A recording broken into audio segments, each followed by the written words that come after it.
नीम करौली बाबा का जन्म उत्तर प्रदेश के अकबरपुर गांव में सन 1917 में लक्ष्मी नारायण शर्मा के रूप में हुआ था।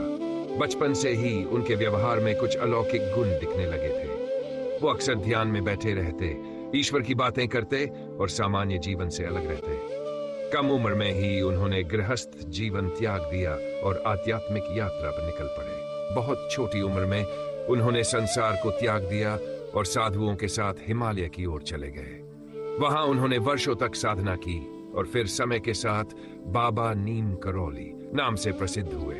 उनका यह नाम उस घटना से जुड़ा है जब एक बार नीम करौली नामक गांव में ट्रेन उनके कारण रुक गई और यहीं से शुरू हुई बाबा के चमत्कारों की अनंत श्रृंखला।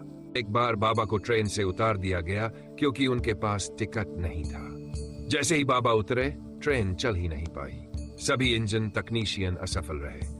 जब बाबा को वापस सम्मानपूर्वक बैठाया गया, ट्रेन तुरंत चल पड़ी। लोगों ने उसी समय उन्हें भगवान का रूप माना। कैंची धाम आश्रम की स्थापना। बाबा ने उत्तराखंड के नैनीताल जिले में स्थित कैंची धाम में सन 1964 में एक आश्रम की स्थापना की। यह आश्रम अब एक विश्वविख्यात तीर्थ स्थल बन चुका है। हर वर्ष 15 जून को यहाँ विशाल मेला लगता है, जिसमें 10,000 से भी अधिक श्रद्धालु शामिल होते हैं। गंगा जल से घी का चमत्कार। एक बार आश्रम में प्रसाद बनाने के लिए घी समाप्त हो गया। भक्त घबरा गए क्योंकि सैकड़ों लोगों के लिए भंडारा चल रहा था।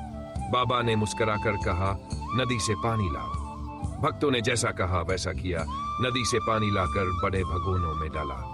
जब उसे पकाया गया, वह पानी घी में बदल गया और स्वादिष्ट हलवा बना। यह चमत्कार हर किसी की आंखों के सामने हुआ और लोगों का बाबा पर विश्वास और गहरा गया।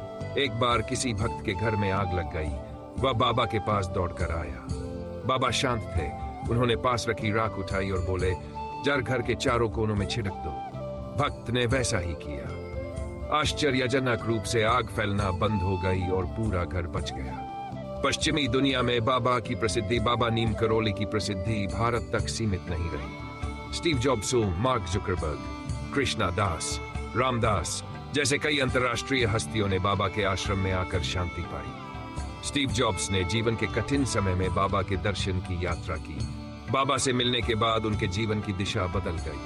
हनुमान जी का अवतार। भक्तों का मानना है कि बाबा स्वयं हनुमान जी के अवतार थे। उनका संपूर्ण जीवन हनुमान जी की भक्ति से ओतप्रोत था। वे रोज हनुमान चालीसा का पाठ करते थे।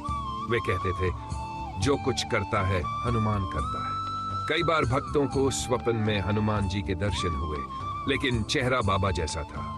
बाबा का कहना था, राम नाम ही सब कुछ है और हनुमान के बिना राम नहीं मिलते।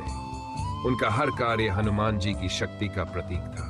बाबा ने 1973 में इस संसार से विदा ली, लेकिन उनका आशीर्वाद, उनकी ऊर्जा और उनका चमत्कारी प्रभाव आज भी उनके भक्तों के साथ है। भक्ति का महापर्व हर वर्ष 15 जून को कैंची धाम में विशाल मेला आयोजित होता है।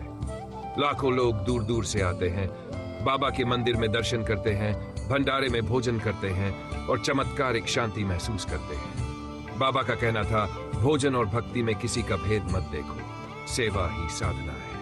नीम करौली बाबा केवल एक संत नहीं थे, वे स्वयं एक चेतना थे। उनका जीवन इस बात का प्रमाण है कि अगर निष्ठा, भक्ति और प्रेम हो तो भगवान स्वयं आपके साथ होते हैं। भक्तों का विश्वास है, नीम करौली बाबा स्वयं कलियुग के हनुमान हैं। अगर आप भी बाबा नीम करौली के चमत्कारों पर विश्वास करते हैं तो कमेंट में लिखिए, जय हनुमान बाबा नीम।